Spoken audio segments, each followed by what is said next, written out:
Mic check. Mic check. 1, 2. We in here. It's parlay time, baby. What's that? Oh shit. NiNi on time. Is that NiNi? What's up? I thought you were still on specific time. What's happening?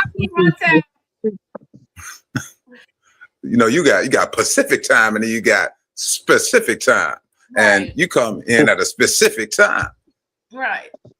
What's happening? Rob Mayfield, make the world laugh. NiNi, so many hats. She got a job we don't know about. Y'all will never know about it. And she pulling up. NiNi will be in Chicago soon. How y'all doing, man? How y'all been? How y'all week been? Pretty good. Straight, man. Pretty chill. These storms. I've been in the house chilling. I've heard it's been real rainy out there. Like Chicago summer has been really abusive to y'all. The weather's so bad, y'all.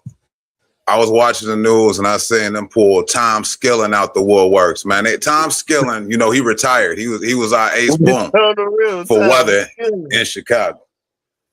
Let's look over to Winnetka. You know, that's our guy. Tom Skillen is retired from WGN. He chilling in Hawaii. He might have been at a luau. He had a luau around his neck, or whatever the thing is around his neck, the little flowery thing. And it was like, yo, Tom, we need you. And they pulled them in. NiNi, what's the worst weather that happens in Vegas, man? Is it just hot? Is that it? They got sandstorms.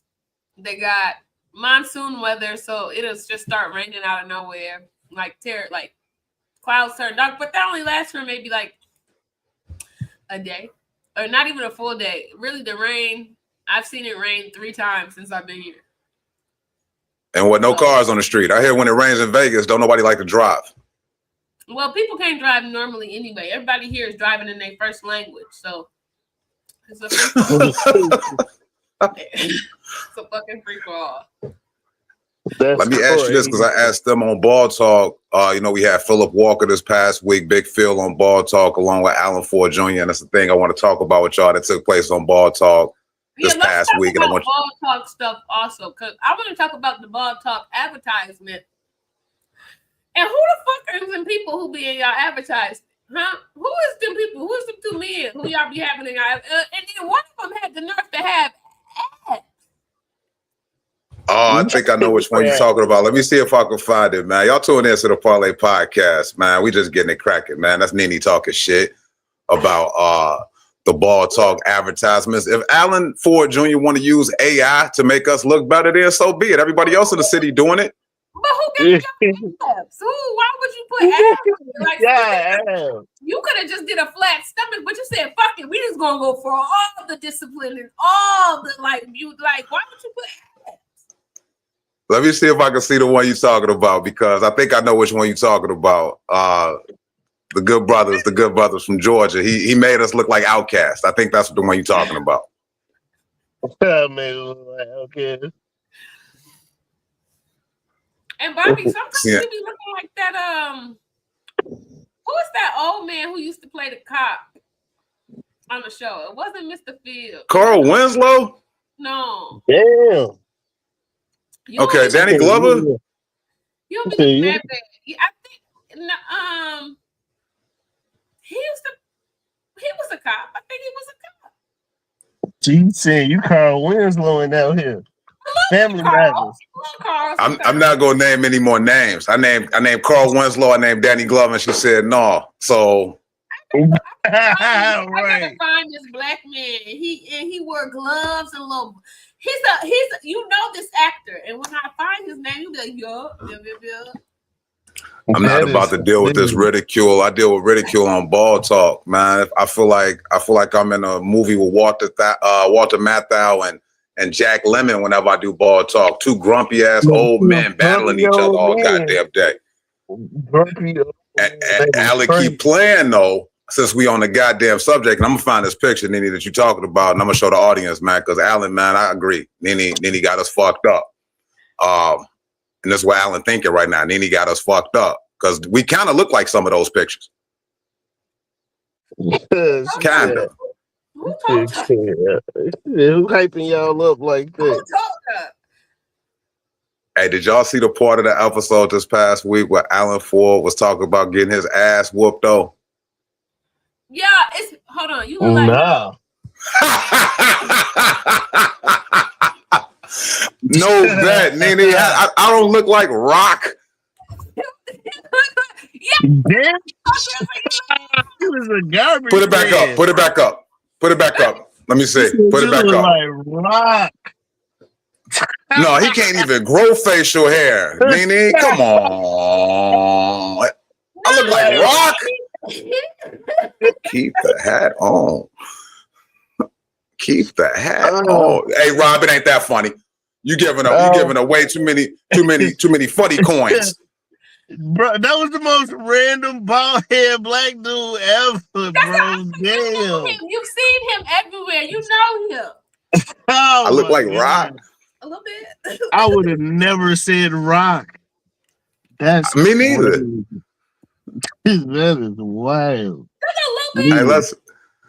NiNi, you funny. I don't as look hell. like Rock at all, man. I think the worst you look like on me was somebody told me I look like Forrest Whitaker. I want to whoop their ass. What? That's crazy. Forrest Whitaker. Wow. Where's Wow. Hey, Ty Rich, we see you, man. What's happening? What up, Ty? Hey, let me see. Hey, he said domestic violence not funny at all unless it's happening to a man. So, Rob, we're talking about Alan's problem, right? So check it out, Rob. So I had an opportunity to watch, and I appreciate you again for filling that for me on the anniversary day. So y'all had a whole conversation about Job Corps that day, right? And I asked Alan a simple question. I said, hey, Alan Ford Jr., have you ever dated a masculine woman? And his response was yes.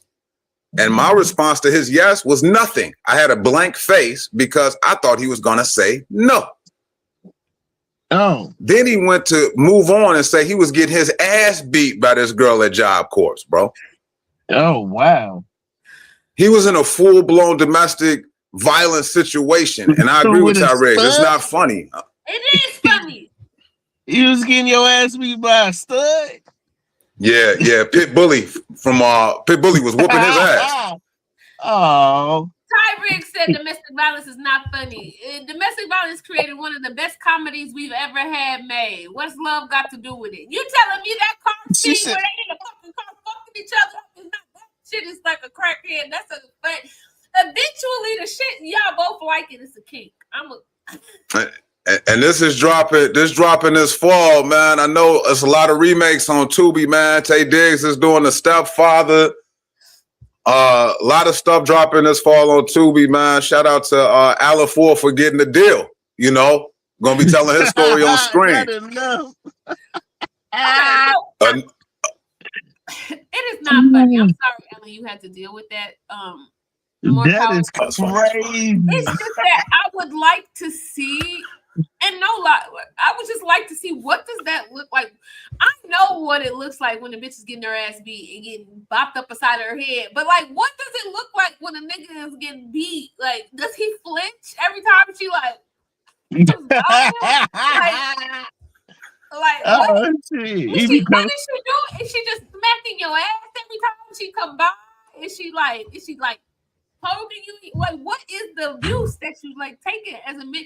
Because how big is she? Bro got smacked the fuck up at a basketball game. He said that he wasn't supposed to be where he was at, and she smacked the shit out of him. That's not funny. And domestic violence is a slippery slope, right? So if you let that shit slide once without any type of repercussions, she came back 2, 3, 4 times beating his ass. It's all on Ball Talk, man. Make sure y'all go watch that episode. It's all on Ball Talk. He was getting that ass beat. Coming this fall, y'all. People blame the victim, and I don't want to ever blame the victim, but there is an accountability. Like, are you getting getting turned on by somebody whooping your ass? And then the thing is, it'd be different if somebody whooped your ass, you never talk to them again. Oh my God. They whip your ass and then you sit up there and you love on them. You was eating her box after she just smacked the fuck out of you. You was eating that puss. after she done put her hands on you. Beat your ass. And you had to eat pussy after you got your ass whooped. And go in there and take your pants off. And your shirt off. You can eat the pussy. Like what? And you had to show up to Job Corps the next day like that shit ain't happening. And you got your ass whooped and you had to eat some pussy. Damn, nigga. Hey, Damn. She was like, that nigga said, you didn't even wash up. I don't give a fuck. Eat this pussy. Oh, fuck. You finna eat it. Sweaty and all. I done worked up a sweat whooping your ass. Now you finna clean. Sweaty and petty. Now you finna clean this pussy up for making me sweat from beating your ass. True story though. This the crazy part, right? So I was like, man, this can't be true, man. I was double concerned. Number one, masculine woman. You know what I'm saying? But what makes her masculine? Why does he call her masculine? Why does he call her masculine? Why does he call her masculine? Is she masculine because she was violent, or was she masculine because she was making you feel like a bitch? Like what? No, she look, when he first met her, he said that she was wearing dresses, a lot of femininity was in the picture. And then all of a sudden the femininity started to dwindle off. And she started dressing like Kyrie Irving and shit. I thought you were going to say Kyrie the Comet. I was like, they work together. Both, Skip. Because, you know, Kyrie, no, never mind. Oh, shit. Oh, this is hilarious. Never mind, guys. That was not going to be good. Oh, so real shit, though, my boy Alan Ford Jr., he sparked a concern for me to let me know, like, if you see something in public, as they say at the airport, if you see something, say something. Rob, I asked him. What do you say? If you see your boy getting hit in the mouth, like y'all sitting there, you in the back seat, he come out the store with a drink and she pop him in his mouth and say, didn't I say ginger ale? What you gonna do? I'm gonna call the police. God damn it, that's what I'm gonna do. I'm telling you, I'm calling. To get the ginger ale and hurry up. I'm gonna have to talk to the manager. Hurry up. I'm gonna have to talk to the manager, you know what I'm saying, of whatever store we in. But I feel bad for Alan that he had to go through that shit though, because he said he had to go through it more than once. You know, if somebody put their hands on you one time, you know. You should know how to walk away. And if you don't know how to walk away, I'm gonna tell Alan what a lot of men tell women all the time. You should choose better. You should have made a bad choice. You should choose better, sir. You should just. Is that what men tell women? Men tell women that? Fucking time. You should have just chose better. All men aren't bad. All men aren't. Alan could have called one of these guys for some help. You know what I'm saying? You know, one of these guys could have helped him out. That shit had to be the funniest shit. That had to be the funniest shit I watched last night. Oh my God. Hey, I didn't get a chance to see it, man. I just grabbed a clip off of Facebook. What happened? Yeah, explain what happened. No, I grabbed the clip off of YouTube. I watched it off YouTube after I came back from doing this. Shout out to my homegirl, Teresa.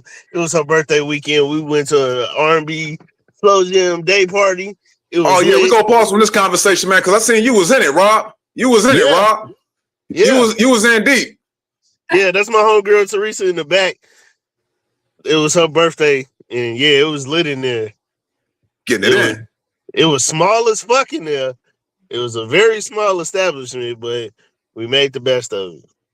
So y'all was watching this? Y'all was watching this at the R&B? Yeah, so after I left and came back to the crib, because I knew her or them and Clarissa Shields was fighting. And they looked like two old geriatric men fighting, especially Orlando Brown. I did not know that nigga was built like somebody's old ass granny, auntie, uncle up. Like he's sagging all over the place. I was like, Orlando Brown is the masculine woman that was whooping Alan's ass. They just look like. And then the fight looked. Then the fight was the most horrible shit I've ever watched. It was hilarious. They was throwing these slow ass punches. Orlando Brown was all hunched over and shit. looking like a gremlin. Like it was fucked up. It was funny, but it was like sad to watch at the same time too. I saw a few mini clips. Didn't Ray J get knocked out the last fight that he was in, and then like he practiced really hard, and this was his comeback fight. I didn't know that they was taking this seriously. They take these celebrity fights seriously. Yeah, because Ray J got like look up the clip of Ray J getting knocked out. He got his shit knocked last time, and so he was really his last fight he got beat the fuck up. I mean, neither one of these brothers could fight. Man, you can tell. Out-of-shape studs. They look like perimenopausal women. Like you look like you want them do, man. Like, you know, when menopause happens, you got to take more collagen. You got to take care of your bones. Since you got to get some calcium in there, baby. You got to start worrying about the foods because your titties is everything. Everything is looking sad. Everything's looking like a melted candle. Why are y'all looking like this? Y'all look like y'all breastfeed sometimes. Like why are we doing this? It was a lot, man. That shit was fun. I've never seen punches thrown so slow in my life. And these are not like old men, like they in their early 40s. And y'all look like y'all 65-year-old men in here boxing. I gotta say this though. My nigga Sam put out there. I'm sorry. Everybody watching this should have got up and did about 100 squats, 200 push-ups, just in place. Y'all should start like I just want you to see your reflection in this. And then you think somebody is trying to use you. Yeah, for your money. Yeah, look at this body. You think some bitch is sitting up here daydreaming about taking you down? Well, you look like my concern is a double quarter pounder, baby. With the cheese. This is weird. Was it an option? Was it an option to wear a shirt? Like I'm just trying to figure out, because if I was doing this, if I was backstage, if I was in the locker room, I would have to ask them one more time, can I please put on a motherfucking shirt? Who? That nigga. Which one should have asked that first? Orlando or Ray? Both. That nigga Orlando Brown got udders, nigga. Oh yeah, them some udders, nigga. That, oh my God, udders. I don't think it's fair that you could be a man and be looking like this if you ain't never had no period and shit. You ain't never had to bleed once a month. You ain't had to buy pads. You ain't had a life where you had to buy panties and bras. You know how expensive bras are, and you just walking around here with your titties untrained. Bitch, that's why I say self-awareness is key, man, because I ain't gonna say I got the best body. I ain't even got the second best. But all I'm gonna say is that I know when to wear a motherfucking shirt. It was just a whole fight when the whole fight just looked bad. The whole fight was just bad. They looked like 260. Like George Foreman didn't even look like that when he came out of retirement at 45 years old and he was the tightest fat nigga I've ever seen in my life, though. I ain't never seen nobody that tight and fat. Because he was in shape. He was still in boxing shape. Yeah, he came out of retirement at 44, whooping niggas' ass. And y'all like 45, 46 years old. And y'all look like two 70-year-old men throwing punches. That shit was, oh my God, that shit was hilarious. You could tell they don't move their body on a daily basis. You could tell they huff and puff. At all. You breathing hard when you walk up the stairs. You could tell you got a little gout and that dick is playing peekaboo with your erections and shit because the blood ain't getting there. Like, I'm just not playing with this. This look like health issues. And you're me and Big Phil gonna get in the ring next. It was. What up, Big Phil? That shit was, man, that Clarissa Shields fight, that shit was dope. I don't understand why so many people hate on her. Is it because she's that nice? I think people hate her because, not hate on her, but because you were great, girl. You was great before you got with this nigga and started doing all this stupid shit with this Pap. You should have kept your relationship with Papoose private. Didn't nobody have to know about that, and it became a big ass distraction from your career, girl. Don't nobody give a fuck about your career because it's outshined by you always talking about my man and looking goofy over this nigga who's still married. Do you think, let me ask you this, do you think that Clarissa Shields would have the notoriety that she has now without the attachment to Pap? I don't know, because you got to do what you got to do. You got to get known and you got to put your name out there however you have to. But like, it made you look bad. It's not, I think it outshines your talent. You had a talent, but you wanted fame and notoriety. You wanted notoriety and you wanted people to know you. And now they do. They do. I just think we got like this whole WWE storyline to go with your career. I think it catapults your career to another level. So you have that triangle thing going on between Remy Ma and Pap. And it's like you got the ring thing going on, but that's a 40-minute fight, 35-minute fight. But the bullshit lasts forever. Yeah, but do you want to be known for the bullshit? Mm-hmm. Oh, me? Oh, no. Uh-huh. I always thought she was dope because she had a name before she got with Pap. She had a name. Yeah. But I don't my thing is I don't understand when she has fights. It be people in the comments like, oh, she ain't fighting no champions, she ain't fighting no real people. Like, yeah, she is. She's just beating their ass. She's just better than they are. Yeah, and it's like it reminds me of when Muhammad Ali's daughter was fighting. Right. Like when Layla was fighting, she was whooping everybody's ass. How you feel about Layla Ali keep getting called out by Clarissa Shields though, Rob? Like Layla Ali old as fuck. She old as fuck. She's not finna fight. Man, she's not finna fight Clarissa Shields. If she fight Clarissa Shields, it's gonna be a win-lose or a lose-lose on both sides. Because if Clarissa Shields beat her ass, then be like, oh, she out of her prime, Layla Ali out in her 50s and da-da-da-da-da. Then if she lose, it's like, oh, she got her ass beat like we thought she would because she the greatest and all that shit. So it wouldn't make no sense. Yeah, I agree. I think it's a lose-lose for Layla Ali. She motherfucking win the fight. Next thing you know, she end up with her daddy got. Because Clarissa throw them hands, bro. Yeah, if they did fight, I got my money on Clarissa. Goddamn right. Because she likes to fight. Like, not only is she a boxer, she's an MMA fighter too. Yeah, she enjoys. So she has skill. She likes that. She enjoys fucking fighting, nigga. Like, that's fighting. She enjoy getting hit, and she occasionally hit other people, but she like that.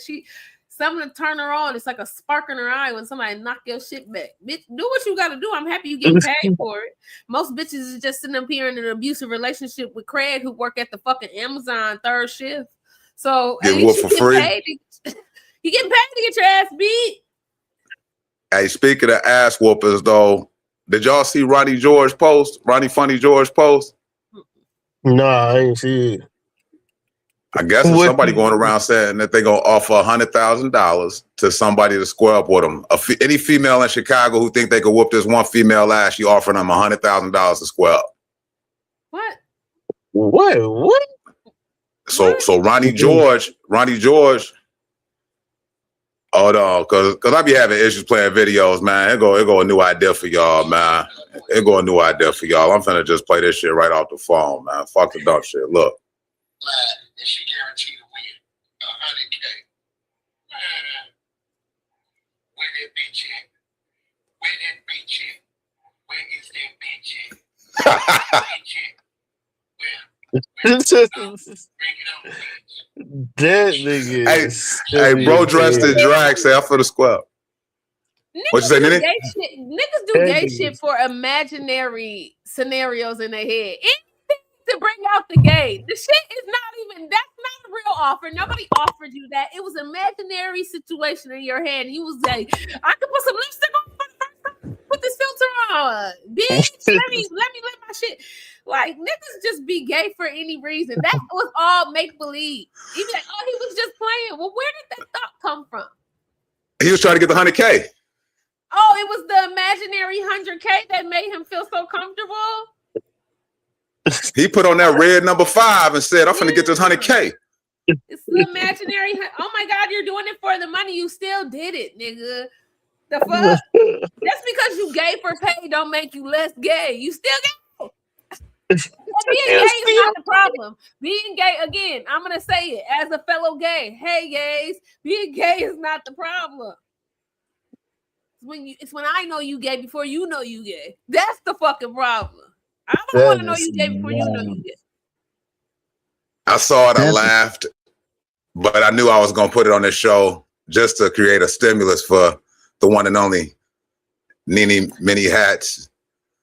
Look, you guys have validation every day. And since I've been saying this, I know that you guys see the gay. There's no way you can't see the gay every day. I know y'all look at some of your friends and you have now questioned the relationships you have with your friends because it be homoerotic things and homosocial problems that y'all be developing with each other. Instead of just going to get some therapy, developing a good emotional intelligence in friendships with men.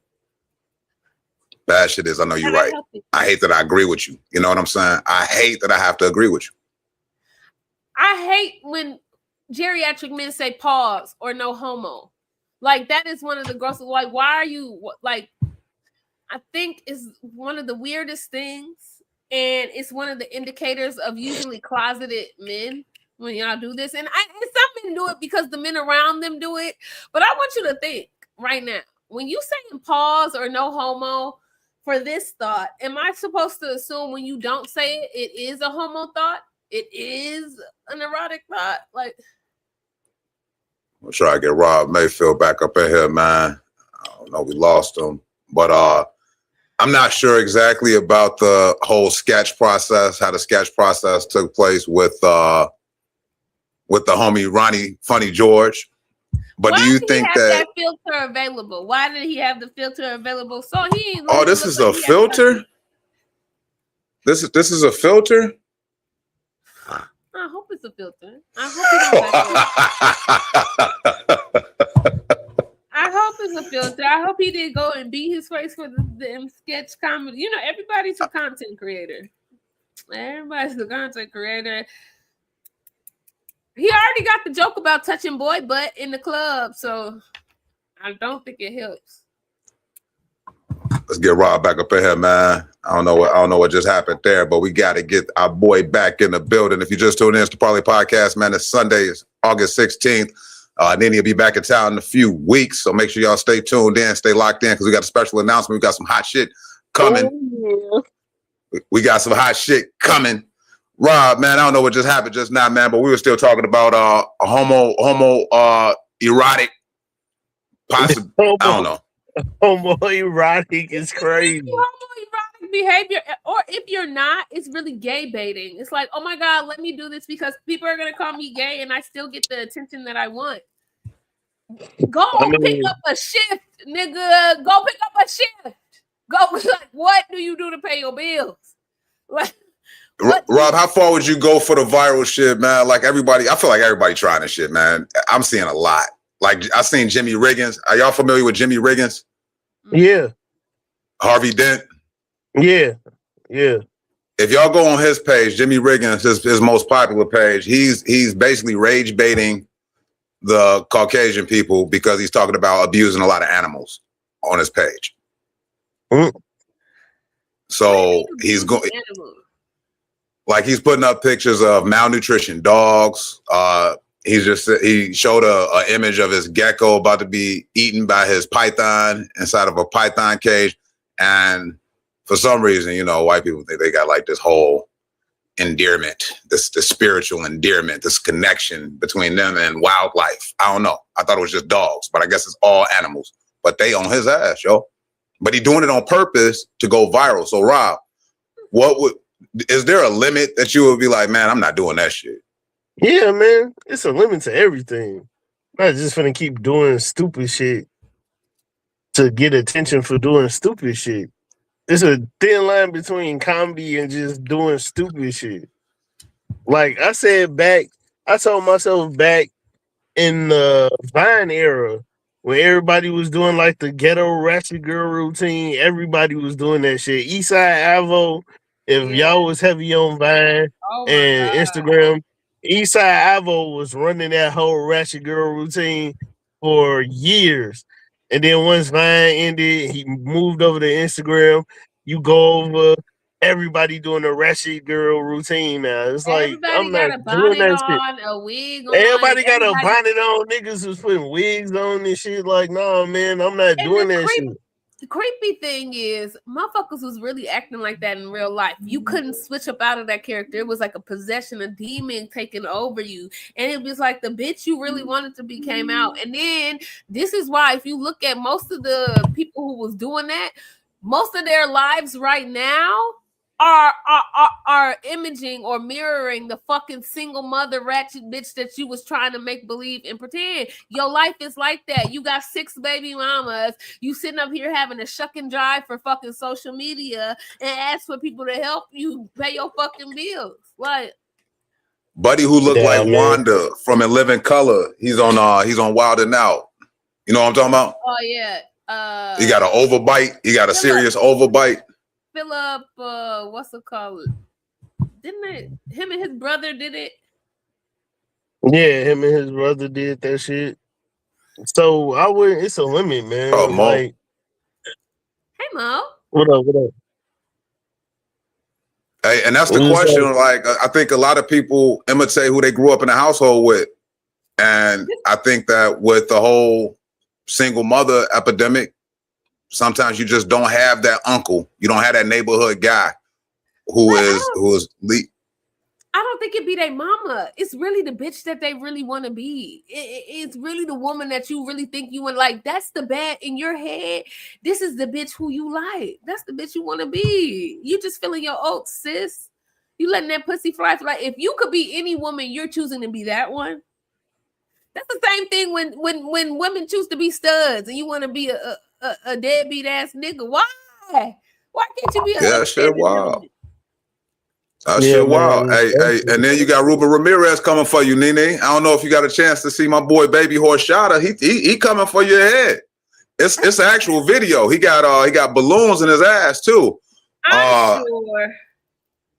Everybody want to talk about female barbers and stuff like that. You're a male man. You're a man who does hair for a living, baby. I don't give a fuck if you want to call it a barber, baby. You do hair, baby. You do hair. You do hair. You do hair. Sis, you do hair for a living just like me. We do heads, love. Now, if you feeling a certain in prison. way, now women are in the barbershop and women are getting their customers because we pay attention to detail and shit. Just say that. If you want it to be a boys club, because a lot of men go to the barbershop to get touched on by another man. That is the only way you get your feels and your kicks on Route 66 is when that nigga puts them clippers to your head. It makes your dick rise a little bit and you be touching yourself under the cape. I know what y'all be doing. But don't you got an X-ray vision cape? You niggas be touching yourselves under the cape. You put your elbow on the armrest just so it can pass by his nuts a little bit, and you get a little nut feel. Like, I be knowing what y'all doing. I be knowing what y'all doing.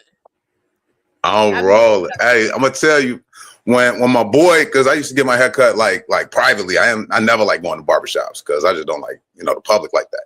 So when my boy came up and started lining me up with my legs cocked open, he came up the middle. I was like, nah, this is the last time, bro. This it, man. We can't. Dancing for money. Do what you want me to do. Do what you want. Hey, while we got more good in the comments, man, I just want to make sure we send a special shout out her and Erica Nicole Clark, man. They just bought some property. And big shout out to them ladies, man, for doing big things. Mo Good, Erica Nicole Clark. Congratulations, for real. That's awesome. Congrats on that. Also, congrats in order for the one and only Just Niche, man. She finally hit them 1 million views. Yeah, 1 million. Yeah, I saw that in the somebody put together some Instagram group chat with me, her, Leon Rogers, his wife Nicole, Big Keith, Diane Corder. I think Diane Corder put this group chat together. Oh shit, Rob, you in the Illuminati, bro? So I saw it in there. So yeah, congratulations.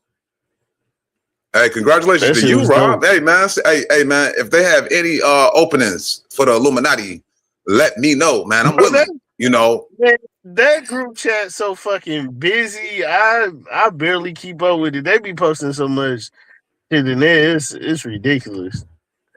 I'm about to sacrifice D-Man for not paying me for the last show. Not D-Man. No, I had a good time. Female barbers are dope. I let 6 women cut my hair and they all did dope jobs. Like, oh, we know, Rob. Good. Motherfuckers is nice. Rob don't even go to male bank tellers. For what? Rob, it'll be 4 bank tellers up there, 3 niggas, 1 woman. Hey man, no, I'm waiting on that one. I'm just waiting on that one right there. No, I'm gonna tell you, Rob is one of the very few heterosexual men who actually like the company and presence of a woman. He actually looks at women like they're full people. He enjoys femininity. He enjoys talking to women. He enjoys being kind to women. He enjoys women being kind. He enjoys that. And you know what? He's not doing that just because he wants to stick his dick into every one of them that he talks to. He doesn't. It's a miracle that he sees women for full human beings. It's like, oh my God, I can't. Oh, can God make? I remember that song they made about Rob. Man, they made a song about Rob a long time ago. Smooth operator, smooth operator. And people really think Rob acts like that to appease women or to sort of simp or just pander to women. That's his personality. That's he's a good man. My personality, man. This shit is being around women is fun. They are hilarious. Y'all see who I was kicking it with at the R&B Slow Jam? Those are my friends. Those people I done known since I was 12 years old. So Rob, let me ask you the logic. So is the logic this, and let me know if I'm going too far. Is the logic this, all right, I'm gonna be nice to everybody, I'm gonna be friendly to everybody, cordial to everybody, but if I get some pussy in the process, cool? Nah, man, because that'll change the dynamic of our relationship that I've had with these people. That can fuck that up. Like I said, I done known a lot of people since I was a kid. And that's a good answer, bro. I genuinely believe you're not supposed to be fucking everybody you meet. And a lot of times you mess up opportunities for growth. You mess up opportunities for you could have needed this person at a different point of your life and needed them for something else. But because you're so fucking thirsty and your dick is so dry, you can't act like you got some. It's cornstarch. It's cornstarch. It's not even dry. Not only that, it be the arrogance that the niggas have to think that the girls see you like that. Thank you. The women I kick it just because I be in women's face like that. That don't mean they like me like that. They don't. The 2 women I was with last night, they don't give a fuck about me like that. They literally look at me like a brother. They don't give a fuck about me like that at all. But a lot of tell me why do men get offended? Tell me why do men get offended? Why do men get offended when women aren't attracted to them? Because you like me, you think I'm automatically supposed to fucking like you or be attracted to you. Why do you get offended? Because I would rather be your friend and be honest. Hey, I think you're a cool person. Let's just be friends. I'm not on you that type of way. Nah, fuck you then, bitch. What?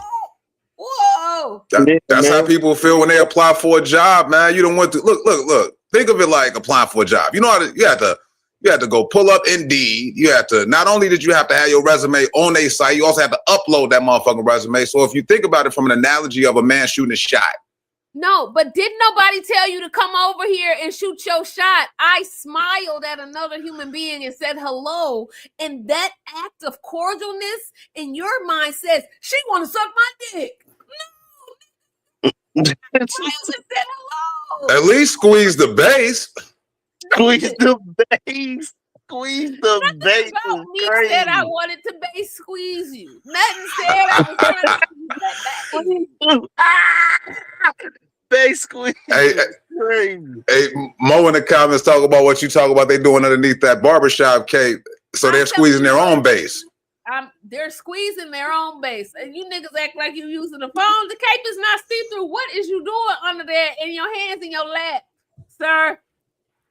We can see it. And then when you keep putting your elbows and shit on the armrest, I know you copping the feel of that nigga's nuts. Stop it. It's weird. Keep your arms and your hands inside the fucking ride and sit still and hold your head up, you flat head bitch. Your mama forgot to shake your head. This haircut that you choose is not fitting it. I'm trying to not hurt your feelings and tell you that you bald and you got Nestle Crunch in the back. Hey, NiNi, I think what you should do at the barbershop is possibly put up a sign, because things ain't for real until you see a sign. So put up a sign that say, "Stop trying to touch barbers' dicks on accident on purpose." On accident on purpose. Accidentally on purpose. Yeah, Stop trying to elbow dicks and balls. You just want to see a. What else? I much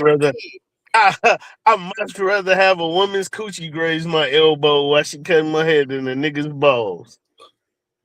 Oh, Rob, we know. You know, like you like to double dip. You be like, I got to go to somebody who cut hair and do the locks, man. And you finding them. You're doing a great job at that, bro. Hey, they talented. The thing about women, the reason why I love hanging around women, because I've had more honesty than I have with the niggas I used to kick it with. So your relationship with women is better than the relationship you have with guys. That's cool. What up, CJ, man? We see you, man. CJ Talks, man. Make sure y'all follow him on Instagram. Got questions in the comments, NiNi? I can't do that. Not so happy endings. I be trying to make it happy, but then my mouth get me in trouble because I be saying the truth and shit like that. So if the happy ending is when I stay silent, if I could just shut the fuck up the whole haircut and not offend them, that's the happy ending. When they leave, you charge nigga $85 for a cut, man. It better come with a happy ending. You better happy ending your fucking self. I gotta sit up here and smell your fucking baloney ass neck with all these fucking black marks on it, and you got dirt fucking sores behind your ears because you don't never want to crease your fucking ear and wipe in the crevice, bitch. You 40. You still using You ever did a Google review on a customer? You ever had to do a Google review on a customer? No. No, but I've had people who I just be like, no, I'm good. I tell people, no, I'm good. Somebody else will get I'm good. I'm not a barber who take everybody. I don't take everybody. I don't need to take everybody. I'm good, baby. I'm cool. Yeah, man. Hygiene be everything. Hey, just Jeff, what up? That's how you get tennis, nigga. You get Mo, it's not not only my barbershop, Mo. I just want you to tell, it's not only my barbershop. The men have been fooling y'all. They've been in there doing homoerotic stuff their whole lives. They've been in homoerotic situations their whole fucking lives. And now women are infiltrating and we're seeing the gay shit and we pointing out the gay shit. Now we the problem. No, sis. I could have been here a long time ago. I don't even know what homoerotic is, but it's the word of the day. Ruben didn't even have to put them motherfucking balloons in his chest. He already had titties, so I don't know why you acting like you don't got titties anyway, nigga. You got titties, and them motherfuckers is sitting up in perky, okay, bitch? I seen them. All you had to do it got them adult horse shotters. Okay. That nigga did not have to put on no fucking balloons in there. He was just doing that so he could fill his oats, bitch. You already got a B cup, sis. You being greedy with this double D. Bottom line is we got a barber that just so happened to be a lady on the show, Ruben Ramirez. So you low key disrespected the Parlay Podcast, bro. NiNi don't dress like this.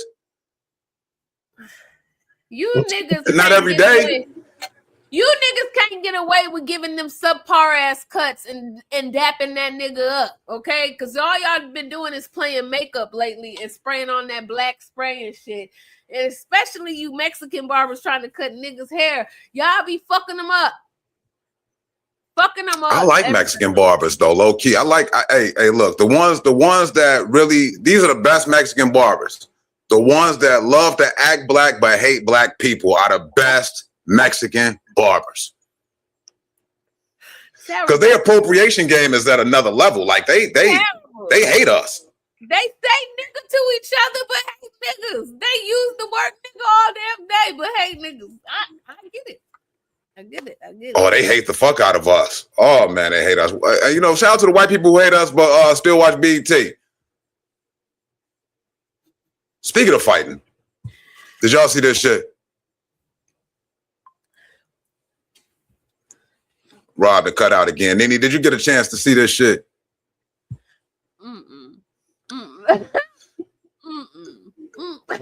All right, so let me fill you in because you know we still tapping in with some last week news, man. I'm having a good time. Y'all tuning into the Parlay Podcast, man. Hey, what up, everybody who watching? Hey, Daryl Mass, man. Before we tap into this Chris Brown, Lionel Richie shit, man. I'll send you the link if I can, bro. I'm actually unable to send links while I'm on the show. Shout out to everybody out there in Indiana. I'm about to talk about this Lionel Richie, Chris Brown shit, man, but I just seen Daryl Mass's comment, so I got to touch on it. Them motherfuckers were shooting at NIPSCO yesterday, NiNi. Out there in Indiana. Them niggas out there in Gary. They were shooting at the people. You know they without electricity. No, this is the bad part. They've been without electricity since the tornado slid through. Really? The tornado slid through, knocked down a whole bunch of trees, and they've been without electricity for like somebody out there stinking. I'm just gonna put it out there. Somebody out there stinking right now. Somebody house stank. Air conditioning ain't on. It's not neutralizing the air. Somebody shit stinking right now. Okay, so what does this have to do with them shooting and shit? What and why is Lionel Richie up here? And what is happening? What we doing? I'm keeping Lionel Richie and Chris Brown up there just so we can keep Lionel Richie and Chris Brown up there. It has nothing to do with Gary, Indiana. Nothing to do with Gary, Indiana. Hey, we got Raven, man. What up, Raven, man? We see you. Hey, Ray.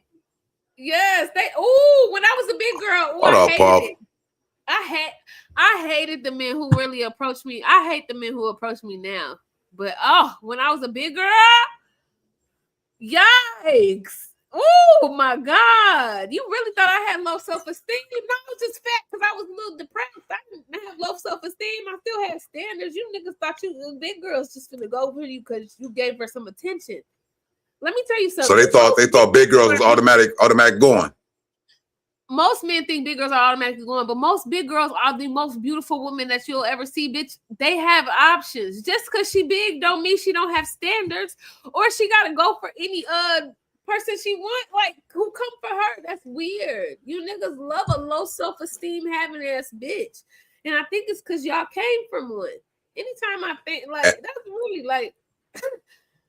You niggas who be going for low self-esteem, depressed, having ass bitches, like, you just are terrible. Terrible people. Speaking of low self-esteem, big chicks, and I ain't even want to preface it like this. You know, this fucked up the way I said that. But the wife and I watched a movie over the weekend called The Date Nap Killer.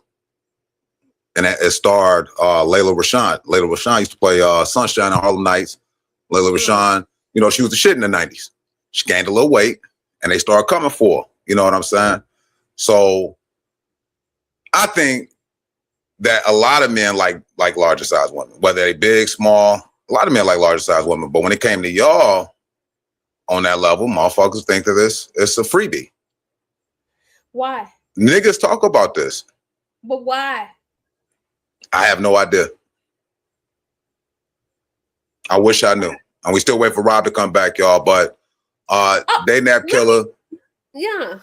Okay. Let me tell you about a situation that happened. Y'all know I was scrolling social media and I saw this the other day. There was a comedy show I performed at a month ago. It happens like 2 Fridays, every other Friday or something like that. Y'all know the girl Serena Monet. I have not met her yet or talked to her I have not met her or anything, but she was online And she said she got into an altercation at the comedy show with one of the comedians, and the comedian, she went up to go give this man, it's a comedian she's done a couple shows with before, she went up to go give him a hug, and the woman who was with him smacked her hand away and was like, no, you can't hug my man. And she was like, what? So I guess after the show, the woman was talking mess to Serena in the parking lot, and about like, Serena's like, you didn't have to touch me. And I guess the woman came up to her, and Serena said she started whooping the woman's ass in the parking lot.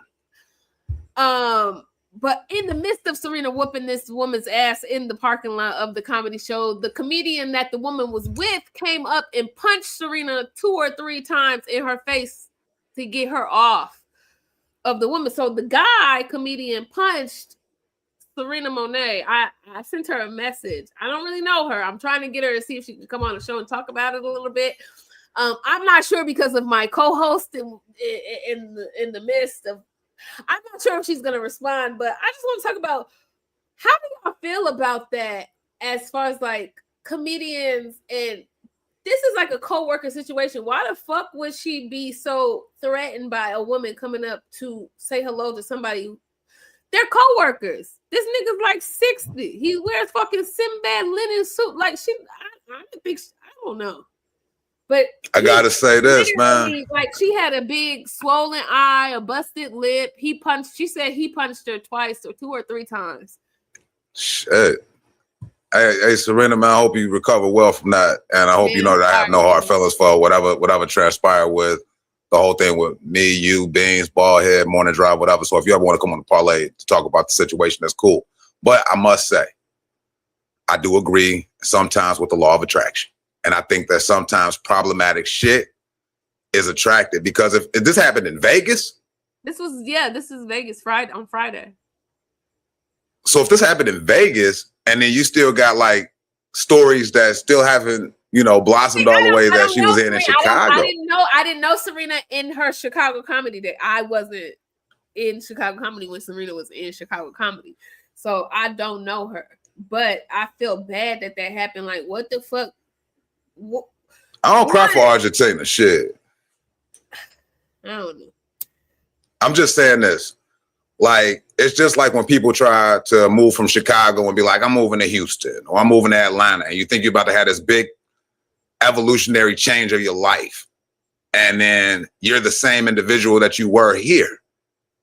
So if you had problems or you had social issues in Chicago and now you have this flaring up, I love that you got that narrative of the story, but I guarantee you 9 times out of 10, it's another narrative that involves her. I only heard because she only posted her part. She tagged the guy and she was like, so-and-so. She was like, he hit me twice. He punched me twice. And, the people out here are telling her to press charges and stuff like that against that man. I'm like, I don't know how far that can go because it was in the midst of a fight. You were fighting his woman that I have no clue how that goes. I don't think no man should have put his hands on her. And also, I think if you're bringing your partner to a comedy show, you have to understand your partner knows other comedians work with you. And some of them might be women, very rarely, but some of them might be women. Like, come on, don't nobody want you. Look, Shamika Finley and Big Herc is fucking, all right?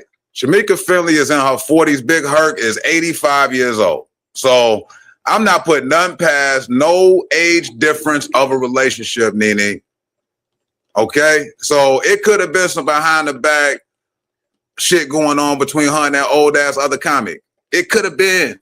And you're right. A man shouldn't put his hands on a woman. I agree with you 100%.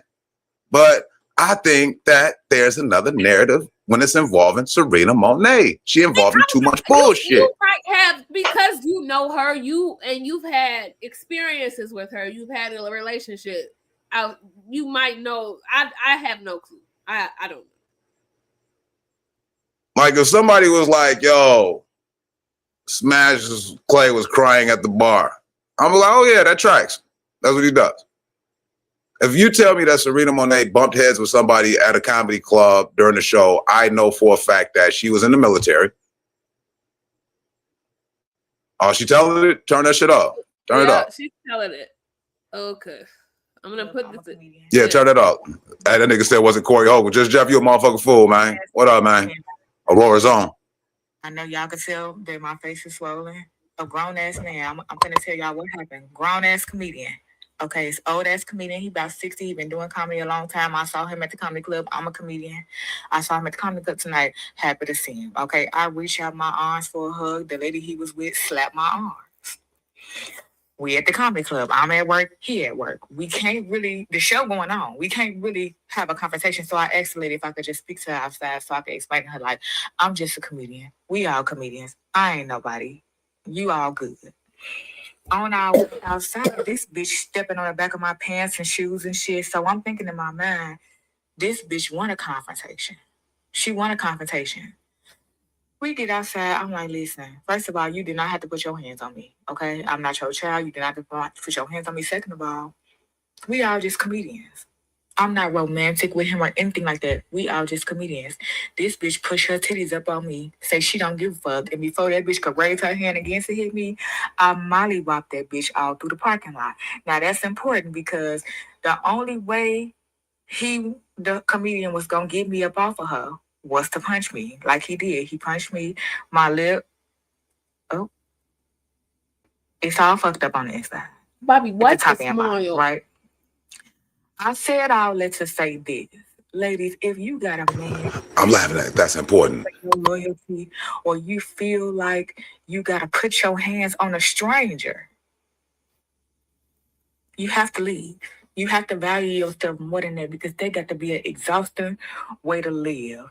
So every time you go out and you see somebody look at your man, whatever, with your man, whatever, that you got to put your hands on somebody. Ladies, do better. I too believe in boundaries. Here's the thing. When I okay, well, keep it in the scope of the conversation. I get what you're saying, NiNi. Like, I think that the lady should have practiced better decorum. You know, if there was an inkling of something going on between Serena and the other comic, then that shit should have been handled in a different type of way. All of that slap away shit, all of that touching people shit, that's a no-no. But y'all at the club where you just did a comedy show. Like, don't nobody see how bad this whole shit look? Like, no, it looks horrible. I mean, it's always horrible when actually Larry walks up on Corey Holcomb, when Corey Holcomb slaps Christina Payne, or when anything happens at a comedy club that's outside of comedy is bad. But I'm telling you, NiNi, reputationally, this girl kind of fucked up. I've heard many stories of personal people who have experiences with her. I don't have any experience with her, so I keep that to a observation point because I don't have any experiences with her myself. But I believe, people are the common denominator in your life. So if shit keeps happening and you're the common denominator, a little accountability and introspection probably would not hurt. And just like in Smash's case, man, I wish her the best. I wish her the best help, that she can get, because I know it's a mental health issue that goes on there. I've had conversations with her when me and her was like on a really cool level. And I was just like, man, I get it. But at the same time, I also we're not related. You ain't none of my motherfucking family. I don't have to be around you. But if you feel as though like you want to come on the podcast, ain't no beef. Yeah. I just know I'm about to be on some motherfucking what's that nigga Ed Gordon that used to be on BET? I'm finna come with some hard hitting ass questions, journalistic question abilities. Well, I think people grow, hopefully. I don't know. I think people grow out of situations, but it's just very unfortunate that had to happen. Like, I don't think anybody deserves it, especially at our age. Come on now. You don't even get paid enough. What is we doing? You don't get paid enough to do this. It's a lot of young, old motherfuckers. Like last week, I had an opportunity to work with D-Man, man. Shout out to D-Man, too. It was a dope-ass show. I was just talking shit about him not paying me. He didn't, but I was still just talking shit. As far as a lot of older people trying to act younger, this is why these teenagers is acting the way they acting now. because there's too many 50-year-old motherfuckers that want to be 35 still. Not even. Y'all have arrested development at the age of like 12 to 15. Like, you niggas really act like y'all read with y'all fingers. Like, what the fuck is wrong with y'all? Like, illiteracy. I do. And I promise you, like, the correlation between violence and literacy really need to be studied. You motherfuckers can't read. You don't have the attention span or patience to read. Your vocabulary is stunted. Your critical thinking skills is stunted. Reading develops far more than just the skill of reading. It develops your patience. It opens your mind. It helps you with breath work. It helps you to sit your stupid ass down and sound out the words instead of being mad with everybody else around you because you dumb. There's a lot of comics I think that should read out loud, because I listen to a lot of comedians and their pronunciation be so mumbled. I'm like, just go home, find anything. I don't give a damn if it's the instructions on the back of an air freshener. Read that shit out loud. And record it so you can listen to yourself back and how you sound. Are you not embarrassed? Are you not ashamed? I'm not even going to say names because I feel like I've already made enough enemies in the last week and a half. You know, Trash Can Tammy hates me. You just met her. I know, in a week. That was fast, Bobby. You just met her. It's like... It was a record in my life. You know, normally it takes about 2 weeks.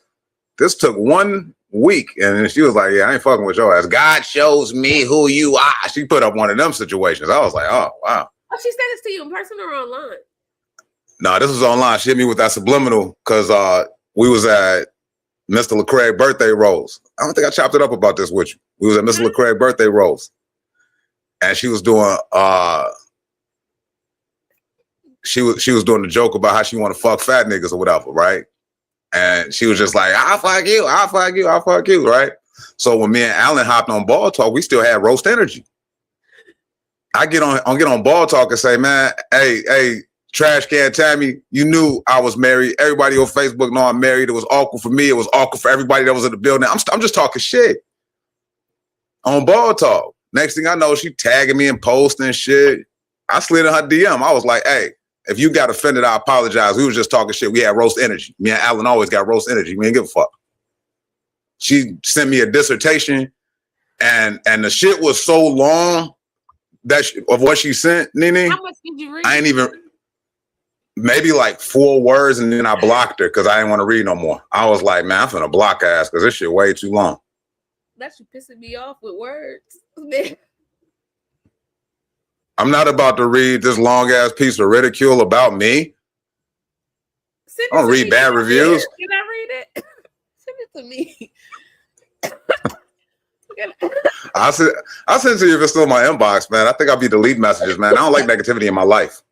Yeah. Let's read it out loud. I'm sure I deleted it. We have to have a segment of our show because the Parlay Podcast, we have built up a little bit of a reputation sometimes for not being so light. And so I think we should have a comment and or concern box where you can just DM us your comments and concerns about them. And you know what? We may read them out loud on the podcast and address them because we're not above reproach. We're not above I love reproach. it. We're not above reproach. Great idea. We want to hear your comments. So moving forward, either message NiNi, you can message me, you can message the Parlay. Go ahead and voice your opinion about the show. We would love to hear it. Because you know my mom was in the flea market, I told you. She was at the Swaparama. Yeah. And somebody saw that she knew me. So shout out to the Swap at Alsu. She saw somebody who knew me and knew that we did the podcast and talking about some, yeah, he on the messiest ass podcast in the city. I'm like, damn, nigga. You acting like we serene him on that.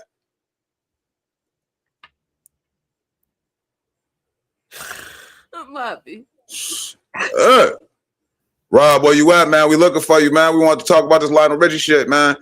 All right, hey, real shit though. I'm gonna make it quick about this Lionel Richie shit. So Lionel Richie, I think that he think it's maybe 1983. So he gets out there in front of his audience, which is basically an all-white audience, to talk about how he ain't an artist that gets arrested all the time and doing all of this shit to get fans. And I'm like, man, Lionel Richie, you had an opportunity to shut the fuck up. Chris Brown responded back, man, we love you, Unc. We love you, Paw. But there's beef now between Chris Brown and Lionel Richie, man. Like what the fuck is going on? 2026? Everybody's beefing. That is Lionel Richie is Chris Brown in the future. What the fuck do you think is gonna happen? Chris Brown done had all them fucking blazing ass babies. You are Lionel Richie, sir. You just dressed a little bit more youthful with tattoos. You're the modern Lionel. You're dancing on the ceiling, boy. You're hey, Lionel Richie, is it just me? What's the auntie, the lady who play all the aunties? She was on Bel Air. She was Tina Turner's mama on What's Love Got to Do with It. What's her name? What are you talking about? She got the raspy voice. She had a lot of penis in her life. I know everything about her except her name. She was like Aunt Viv's sister on Fresh Prince. You know what I'm talking about. Hold on. She was a sex addict. She sounds just like Lionel Richie. That's what I'm saying. Her and Lionel Richie sound just alike. What's her name? I don't know who you're talking. Jennifer Lewis? And Jennifer Lewis and Lionel Richie got the same voice. Shut your ass. Shut your ass. Allow me, Jennifer. Allow me some Jennifer. If you listen to some of them old Commodore songs, yeah, that is Jennifer something. That's what we're going to call her. Jennifer. At the end of the this nigga that's talking about Jennifer Lewis. Jennifer Lewis and Lionel Richie got the same voice box. I love Kid you Jennifer not. Lewis. I love Jennifer Lewis.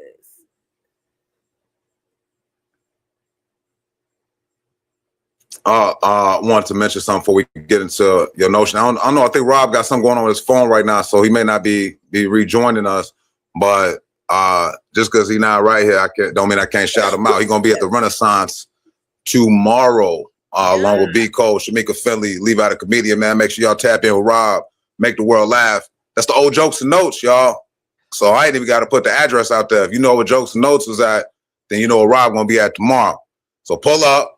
Laughs of the City, hosted by B. Cole, podcast show right before that. And shit, see Rob live and in person. Let y'all know it's story time, nigga. That's real shit. I'm gonna pull up the notion for the day, NiNi, while you're getting queued in. While we doing that, I just want to give a shout out to Benz the Comedian. Happy birthday, bro. Dave Bradley, happy birthday, bro. Chicago Comics. Kyrie the Comic, I think his birthday. Happy birthday. Kyrie the Comic. And we're going to be, NiNi, we're going to be at the Crib Comedy Play Space. We got a rough draft of a flyer. Yeah. We getting it cracking.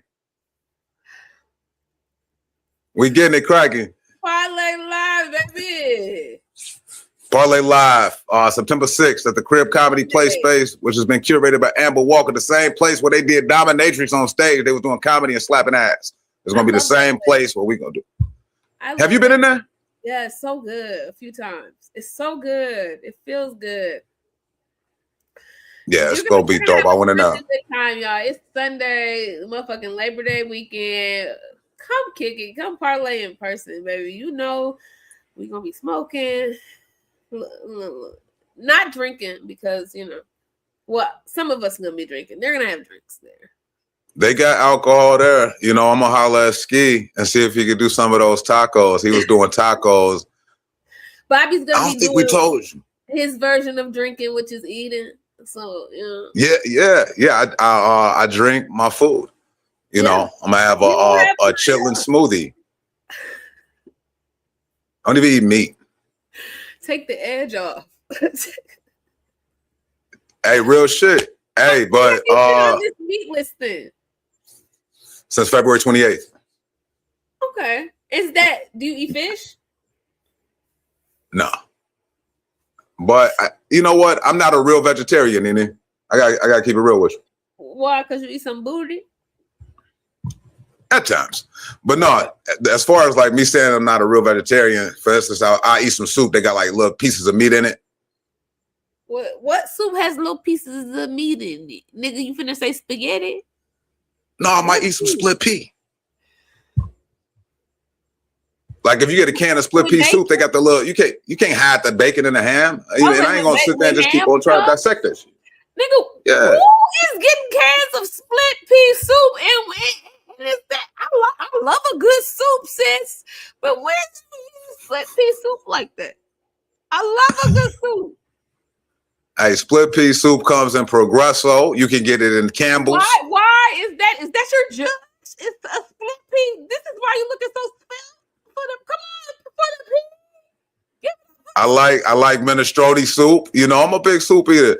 And also, it's a Mexican spot I go to out there in Tinley Park. Shout out to Tinley Park. It's called Los Burritos.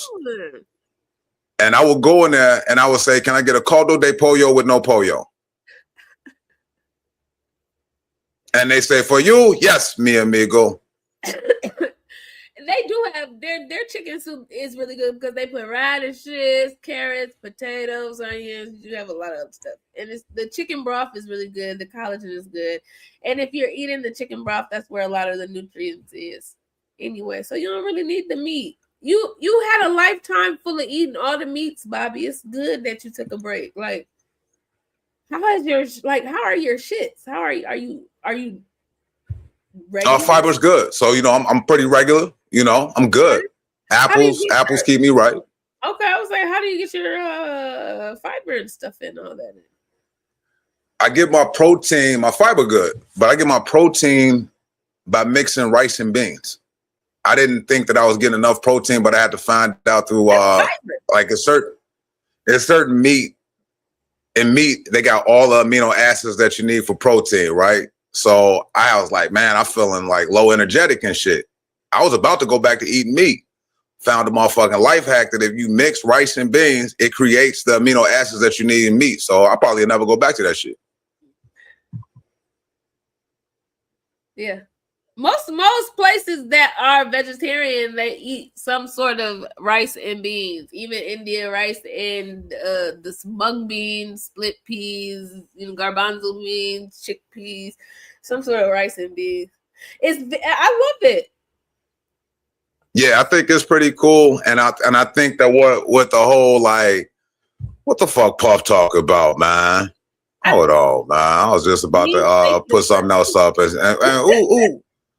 Ain't nobody booty getting big. I mean, what made you think that his butt wasn't already big? Okay, that nigga been sitting. Right. He been curvaceous. That thing big.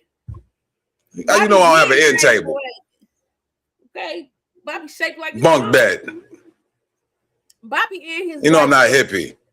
Bobby and his wife shaped nice. Y'all both shaped like nice. Yeah. I appreciate that, NiNi. Thank you. She made you shape better. You look better with her. Your shape got a lot. I knew that when I saw her. I was like, when I saw my wife, I was like, damn, if I was with her, it'll make me look better. Very much. That was my exact words. Very much. Hey, we got another show coming. NiNi, you're gonna be in town for about a week, right? Yeah. So we got the Parlay Live September 6th. We're going to drop those tickets this week on Eventbrite. So make sure y'all tap in with that. Hopefully, my wife will be there with me so y'all can see what the fuck NiNi talking about, because y'all know NiNi crazy motherfucker. And we got this other show coming up with our homie D Patrick. Yeah. It's the Funny Face Off show that's coming up. What date is that, NiNi? That's September 12th? That is September 12th. September 12th. Funny Face Off, September 12th. Some shit D Patrick put together. In University Park, Illinois. And they got the electricity, so we pulling up. How far is that? Because they didn't tell me. What's University Park, Illinois? Where you driving from? You driving from Evanston? From Evanston. The north side. It's like 20 minutes. Look, y'all motherfuckers, I am at the beginning of Lakeshore Drive. You know where Howard is. That's where I am. Evanston to University Park. Oh, that ain't shit. Evanston and University Park, that's about 20-25 minute drive. That ain't shit, NiNi. You good. I can head down Lake Shore and get there in a jiffy. Yeah, I'm gonna keep it real with you. That's gonna be a little drive fight. It sounds like it. It sounds like it. And also pack a lunch. Nigga, what? Why I gotta do survival skills shit? Well, where am I going? Because the way you read off University Park, it sounds like you've never been to University Park. Have you ever been to University Park? I may have driven past there. I may have. So I'm gonna tell you like this, NiNi. They ain't got no Wendy's. They ain't got no McDonald's. They ain't got no Burger King. Ain't no Taco Bell. When I tell you they got one spot, it's like a little greasy spoon. You better catch them while they open. So what do people eat after the place? Each other. What? That's it. Yeah, I'm not bullshitting. If anybody know University Park and you in the comments, you know I ain't bullshitting. Ain't shit out there. They ain't even got a laundromat. What? They got this place. What's this place gonna be? What we gonna be? If they don't got nothing, where we going? Why are we out? This is gonna be at somebody's house. Shut up. No, I'm fucking with you. It's an actual venue. I'm fucking. Only because I've done comedy at houses before, and I'm like, I don't like this, y'all. No, I'm just talking shit. They got two gas stations. They got two gas stations right across the street from each other, and then they got a college. All right, I'm back. What college? Governor State University. I know a lot about University Park. You know, I was out here when them tornadoes came through. I'm in the south suburbs, NiNi. So with me being in the south suburbs, you know, we got them fucking tornadoes fucked us up. Like, say it again. Yeah, the CC Hills, Matson, Chicago Heights, all that shit, that little area. So I'm already out here, you know. It's gonna be. Did you just give me the finger because you knew my ride was gonna be 7 minutes? Because I'm gonna ask. Because out here, because I'm already out here. What? That's a long run. My friend used to maybe Club Hills, and that nigga ain't shit. Okay, that nigga was. Hope it wasn't Kels. No, I don't know. That nigga wasn't shit. Okay, him or his family. And I was like, oh, this where the fake bougie blacks live. South suburbs is nice, man. I rocks with the south suburbs. I've been living out here for a pretty long time. I've been living out in the south suburbs since like 1984. You really like the south suburbs? It's a different world out there. Yeah, like Kadeem and Willie. Not like that type of different world. That's a good type of thing. It's a different world out there. Y'all nutty as fuck.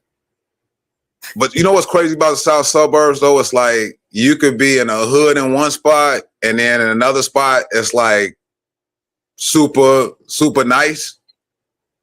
Yeah. In the same city. Like, have you ever been to Park Forest? Yeah. So they got a little spot in Park Forest called Eastgate. Eastgate is horrible. I used to live there. Yeah. Eastgate is horrible. Like, it looked like everything you've ever seen on Boys in the Hood, South Central, Minister Society, all this shit, right? You go through Eastgate, you're going to feel like you're in one of the motherfucking movies. Next block over is manicure lawns, neighborhood associations and shit. You like, man, what the fuck, man? That's most places. Most places is one block's okay, and the next block is not. One block's fine. The next block, if you go over there after a certain time, you should know somebody over there after a certain time. If you don't, get the fuck from over there. Like, man, crazy ass shit. Park Forest has got like different pockets of that. But before we get through with the day, NiNi, I definitely wanted to know what the notion was. Man, we done talked about a lot today. Really, I don't have no notion. I really didn't. You don't have a notion? No, I ain't had no. I ain't really had no notion because I ain't really been thinking about much. I've been just trying to clear my brain and stay very much grounded and present and not thinking about other people right now. So I don't really got no notions. Just be kind to yourself. Be kind to yourselves. Be kind to yourselves. Go move your bodies. Go drink some water. Wash your crevices and shit like that. And then also, real quick, I just really want y'all to realize, like, sometimes introspection is a thing. Even though you're attracted to people, right? You got to ask yourself, is your attraction to this person offensive? Would they be offended with the type of person? Did you even wash your ass this morning? That eye booger has been sitting in the corner of your fucking eye for 2 hours. Crusting over, not you, Bobby.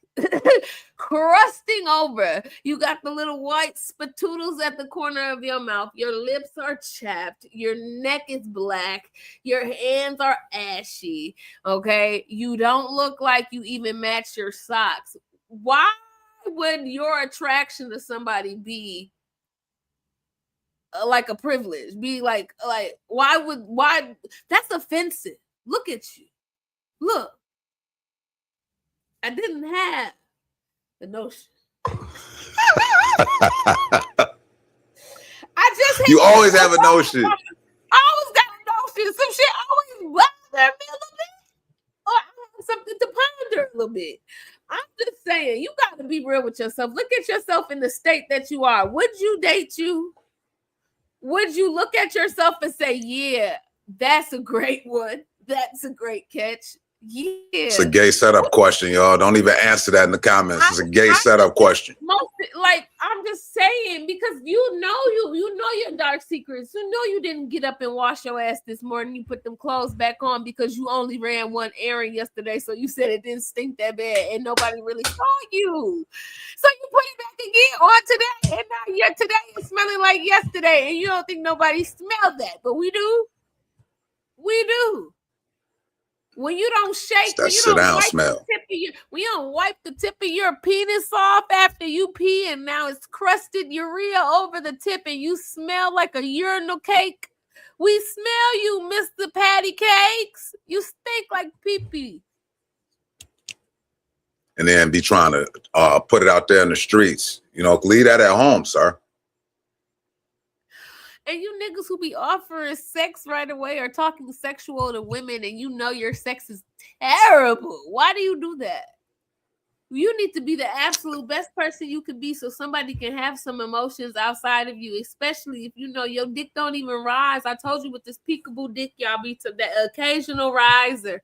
You got to have a lot of circumstances and situations. Your fan got to be on. You got to have 2 socks that are different colors. You got to have powder in your ass and her pinching your nipples for your dick to come up. Go get some blood pressure pills. Go see about it a little bit, what we call gout. You need to go get it. Or go vegetarian. But you need to get your prostate checked. You probably need to get your numbers read. A lot of you niggas are going vegetarian. It really helps the blood flow, NiNi. Real shit. And I'm not trying to be graphic, but I don't think that we should, as human beings, I don't think that we should be eating as much meat. First of all, I don't think we should eat meat at all. No, yes, you should. Don't say that. I disagree. Bobby, the body that you got now is because of meat. Okay. And that's why I agree with me. I shouldn't have this body. What body should you have? This body don't you talk bad about that body. That body done got you a long way, Bobby. People know you for that body. I love me, but I'm just saying, as far as me being healthy or unhealthy, I'm closer to the healthier side of the spectrum now. But when I was eating all that motherfucking meat, man, I was out here bogus motherfucker. Moderation, meat. You don't know what the fuck this vegetarian shit do to you. You only been doing it for a couple of months. Don't be so die hard into the cult of vegetarianism while you sitting over there and you gonna have an iron deficiency and you gotta give iron infusions like me and shit like that. I take iron pills. And then now you gonna need a little sweater everywhere you go, like a man. Well, you gonna have to come on with a little cardigan everywhere you go. We're gonna have a little. I'm not about to have hot flashes. I'm not about to go through menopause because I don't eat meat. What books have you read? that says that men get menopause if they don't eat meat. Cause y'all be lazy with y'all food, so it's not like you getting the different varieties of nutrients. So a lot of y'all who say y'all don't eat meat, y'all eat potatoes and rice and beans. Hey, but you know what? That's why you got to be self-aware when it comes to shit. Because just because you're a vegetarian, I know a lot of fat ass vegetarians. Alan Ford Jr. When I first you overdo it with the carbs. When I first tried this vegetarian shit out, Alan Ford had to keep reminding me that, first of all, that I was a vegetarian because that nigga kept on catching me eating chicken. I'm like, and I told him straight up, I was like, hey, fam, I didn't even think wings counted.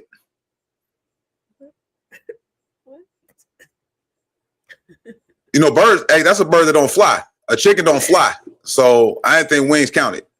So I thought it was part of I honestly thought I could be vegetarian and still eat wings. So I'm like, all right, fuck it. I ain't gonna eat those. But you can get fat. You eating French fries and all these candies and shit, and you eat fat than a motherfucker. Bread. What Puff talking about? Niggas eat bread all fucking day. Ain't never had not a couscous, a quinoa. Y'all niggas eating rice and beans and mac and cheese and noodles and shit. Saying I'm a vegetarian. Your sodium high is, nigga. Stop eating all that processed food and shit. What have you cooked?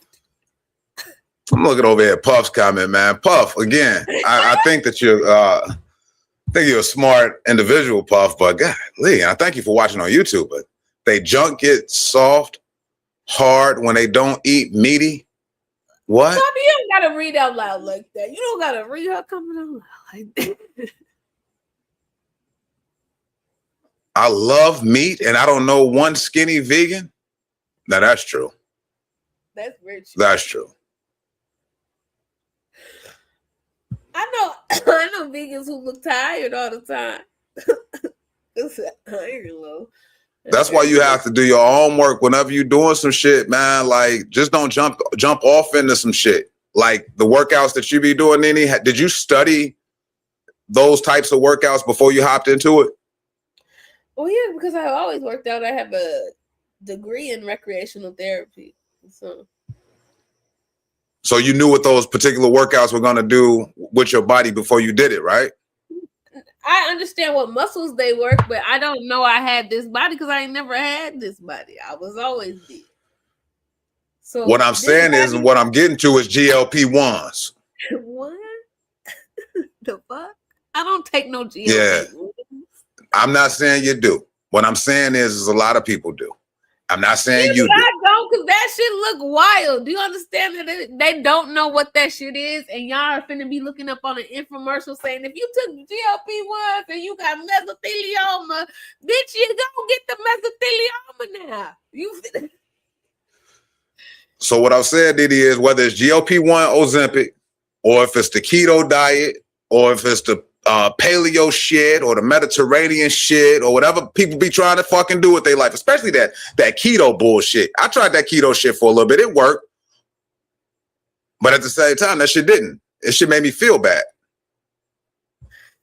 Everything is in moderation. People think there is only one way to do stuff. There is not only one way. Your body needs certain things at certain times. You need to know how to listen to your body and know what it needs and how it's telling you that and why it's telling you that. And if you don't, then you probably need to spend a little bit more time with yourself, understanding your body, understanding why movement is needed, understanding why nutrition is needed, understanding why silence is needed, why reading. It's all of the shit that you're supposed to do that you learned when you were a child. And then most people learn when they're children, and we complicate everything. Yeah, we always complicate shit as an adult. Hey, and look at this shit. She's talking about I'm still doing a South Beach diet, all meat. Ain't no meat in no motherfucking South Beach diet, Puff. What you puffing, Puff? Come on, all meat all the time. Stuff me with meat. I just think the way that my body reacts to meat is it's not for me. You know what I'm saying? I can't rock with it the way I thought I could. A lot of men cannot eat meat in their older years because they've overdone it. And then so I'm at that point. Well, you also need your vessels and your blood vessels and everything else, your heart, your arteries, they need a little bit more soothing. They need a little bit more vegetables, a little bit more intentional nutrients outside of meat that men usually don't do in their childhood or in their young manhood. They don't. Nutrition is not big for y'all until y'all got to get y'all titty cut off because diabetes. I don't know. But who the fuck is getting mastectomies and is a man? A lot of men getting their titties cut off. NiNi, send me your YouTube algorithm. I just want to see what the hell you watching. A lot of men get gender reaffirming surgery because they have milk duds because y'all was eating chicken nuggets since y'all was young and you didn't know that them hormones was finna get you nipples. Udders. I just say do what's best for you, man. When it come down to it, because you looked at Ray J and Orlando Brown in the ring. They clearly. I think if you can get a surgery, I think they should go under the knife. You know how many bitches they done paid for surgery? You know how much they done been I don't like that bitch because she's this. I don't like that bitch because she's this. But you're sitting up there looking like an out of shape lesbian. You're ridiculous. You look like you're perimenopausal, sis. Yeah, but historically though, we got the right to shame women. I'm not saying it's right. I'm just saying like historically. That's because we live in a patriarchy historically. Historically, it's been fucked up for the longest time. That's why men are feeling it now. And it's okay. Y'all got some weird algorithms, man. Like I ain't never seen this on TLC with men getting mastectomies. Yes. Do you understand how men a lot of you niggas have titties? That's true, but do they get them cut off? That's the question. I've not seen no one man with one titty walking around because I've seen a one titty woman. They get both of theirs cut off, Bobby, so they can have a flat chest like a real man. Oh. Gender reaffirming. Okay, you should have said that. A double mastectomy. You should have said they get a double mastectomy for vanity purposes. Sometimes it's just one because maybe your right titty grew bigger than your left titty and you don't mind the left titty, but that right titty got a little bigger cup size. Titties. I thought it might have been male breast cancer you was referring to. I know what you was talking about. I thought you was talking about male breast cancer.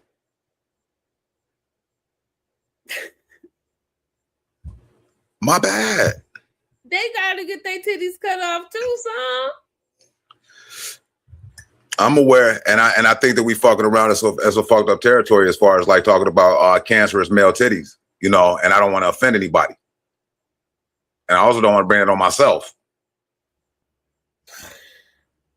We're having a live show, guys. I'm so excited. To come back to Chicago. Parlay live Labor Day weekend. We will not be in cyberspace. We're gonna be in your motherfucking face. What pull up? Did I bring to this university party? On the next show, I gotta prepare. I'm preparing now in my head for that show. I'm not sure exactly what's going to be entailed with the funny face-off show. I just know it's males versus females. Yeah. I guess that's the theme of the world now. So it's always going to be men versus women until the day I die, because I don't see no end in that soon. But we're doing that with D. Patrick. Yeah. But Parlay Live Labor Day weekend, make sure y'all pull up. I wish happy birthday to Dave Bradley and Beans the comedian. Before we get up out of here, though, got to say what's up and happy birthday to our Hollywood auntie. It's Angela Bassett's birthday today. Oh, nice. Angela Bassett. I love her movies. I think she's a wonderful actress. What's your favorite Angela Bassett biopic character?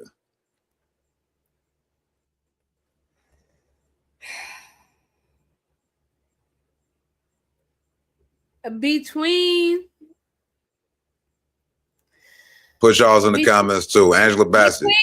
I just everybody be like, it's Tina Turner. No, mine's really Stella.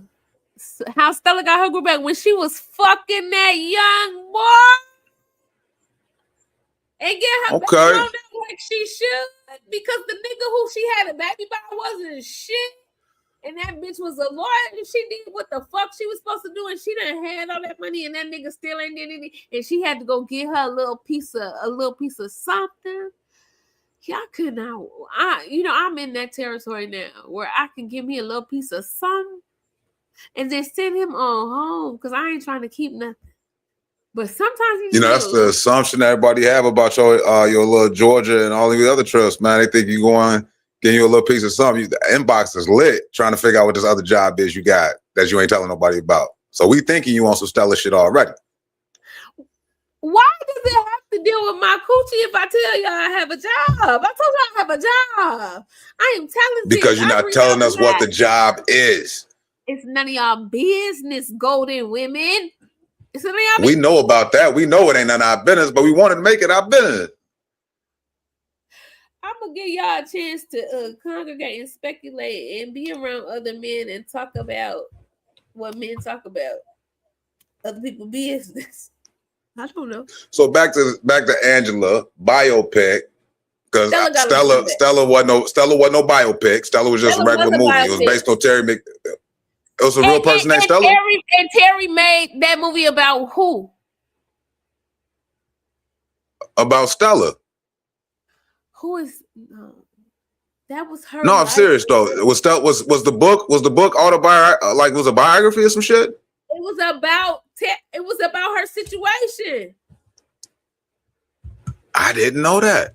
Yeah. Okay. Because I was thinking more like Tina Turner, Katie Jackson, Betty Shabazz. I was thinking on those lines. And my favorite got to go to the. If I'm gonna stick to that, it's gonna be Tina Turner, and only because when she ripped that nigga earring out of his ear, and she was tired of him beating her ass, and she started beating his ass too, and she was fucking in that white suit and was like, I don't give a fuck. We finna be crackheads out in here. We finna be crackheads. I love when she bossed up and started whooping his ass too. That was geriatric by that time, and she could have really did it. I can't believe she let a nigga with a bob whoop her ass. That nigga had a bob, bitch. He looked like a Beatle. That nigga looked like one of the Beatles. He had a bob, bitch, and you was let him whoop your ass, Tina, and you was built. Hey, she has some serious legs. Angela Bassett, what's luck got to do with it? I think I gotta agree with you. I think she bodied that shit. But people don't even know what the real Tina Turner looked like because they think it's Angela. Like she did what Denzel did with Malcolm X. People get Malcolm X tattooed on them, but it be Denzel. Like that's not dumbass. What Malcolm X look like. Shout out to OJ Lamont, dumbass. You out here getting Denzel X on your damn arm. Crazy and deranged. Crazy. But no, I think that's the one that she starred in. I think that's what made What's Love Got to Do with It Angela Bassett's number one. Because everything else, like she was Betty Shabazz, she wasn't Malcolm. She was Biggie's mom. She wasn't Biggie. Yeah. So What's Love Got to Do with It? She starred in that. Everything else, she was just a relative. Yeah, she was good. But she does good in everything. Just wanted to make sure I did mention her. I don't mention every celebrity's birthday on the Parlay Podcast, man, because it's too many to name. Unless you're a Chicago comedian, we probably ain't gonna shout you out on the birthday side. Again, Beans, Dave Bradley, man. Hope y'all enjoyed y'all motherfucking birthday. Beans, old slobber talking ass. But shit, NiNi, this been a dope ass show, man. I don't know what happened to Rob. You know he'll be back next week. No problem. We got you, Rob. He was out and about, probably doing some shit. You know, Rob is light skinned, and y'all have to forget that light skinned people is very much wanted and needed in spaces and stuff like that. So he was probably, getting his Chico the double dipping the chip. Nah, he good though, man. We just had a flash show, and I hope everybody recovering from these storms well. Indiana, stop shooting at the fucking utility workers, man. Your lights are never gonna get turned on if you keep shooting at the goddamn utility workers. What they were? It has to be more to this story. Nobody that damn done. Oh man, we speak, and here he is, man. Shit, we in here. Rob, welcome home. Hi, Rob. What up? Hey. My bad. I was having some technical difficulties over here. and I had to make my You way back good. home. It's bad. You showed up just in time too, because you in Indiana, man, and I see that your lights are on. You all good. It's a lot of people in Indiana that's without lights. I was just talking about the people out there in Gary, Indiana, that was popping at the utility workers. That's not going to get your lights turned back on any quicker. Hold on. This shit fucking up. You over here shooting at the light guy because you ain't got no lights. Well, and then they tried to cover it up and say it didn't happen. What happened? What happened? I got word on Facebook yesterday. A lot of the news outlets wasn't running it, man. But, you know, my journalistic questionability skills had me tapped in. They was out there. The mayor, Gary, put out a statement in regards to the safety of the utility workers for NIPSCO out there in Gary, Indiana, man. They shooting at the utility workers, bro, because their lights ain't came on in about 6 or 7 days. Yeah, man, that shit's stupid. So if you shoot at them, y'all shit really not gonna come back on. Fucking dummy. That's bad. Dumb as hell. But you was good though. How long was your lights out, man? Was your lights out at all? No, my lights wasn't out, but my sister's was out for like a day or two. My mom's was out for a couple days. A couple of my friends, they power was out for a couple days. But mine, for whatever blessings, mine didn't go. My power didn't go out. Like, but the surrounding area, like right now, it's pitch black on the other block. On the other block from, like, literally across the street, everything is pitch black. But on our block over, it got power. But it's like it's hopscotching. Like every other block got power. It might be on a grid out there where y'all at. I know it's like that in Texas in regards to the electricity. Yeah, because like right here, it's a McDonald's, it's a PNC, it's a Strachan Van Tills. They all in this one parking lot. None of them got lights. It's a Baba's in the next plaza. They don't have lights. Like this whole little street across the street don't have power. But like over here in my building and like over everybody is weird. I'm gonna put the word out there on the parlay tonight, bro. First and foremost, Illinois, stop planting trees. We don't need any more trees. Secondly, be careful with going to grocery stores and restaurants, y'all. Because with the electricity being out like this, there's no telling like how they're storing their vegetables, how they're storing their fruits. Yeah.